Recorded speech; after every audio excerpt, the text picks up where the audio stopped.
Hi guys, আজকে আমি বানাবো আলুর বাকলা চাটনি। চলেন দেখবেন।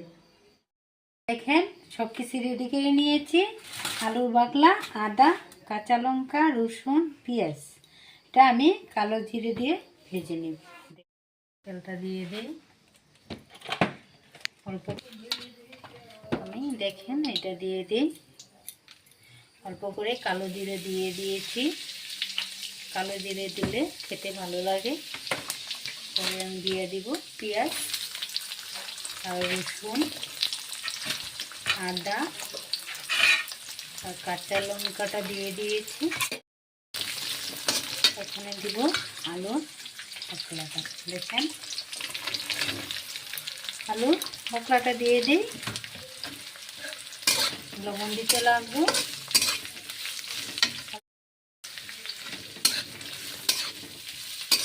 অল্প দিতে লাগবো হলুদের গুঁড়া।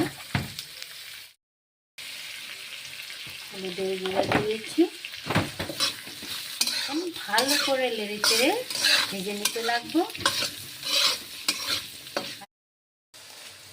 ভাজা হয়ে গেছে। এখন আমি এটা বেটে নেব। দেখেন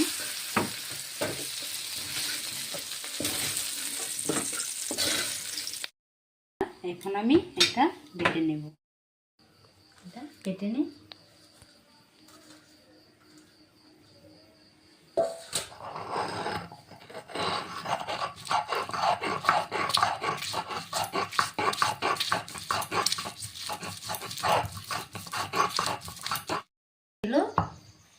এখানে আমি এটা একটা বাসনে রেখে দিই। খেয়ে দেখতে লাগবো কিরকম হয়েছে। অল্প খেয়ে দেখি চাটনিটা কিরকম হয়েছে। ঝাল হয়েছে মনে হয়।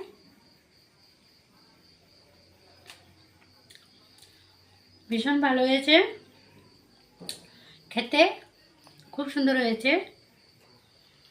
যদি আপনারা দেখে ভালো লেগেছে লাইক করেন, শেয়ার করেন, কমেন্ট করেন, সাবস্ক্রাইব করেন। আজকের জন্য বাই বাই।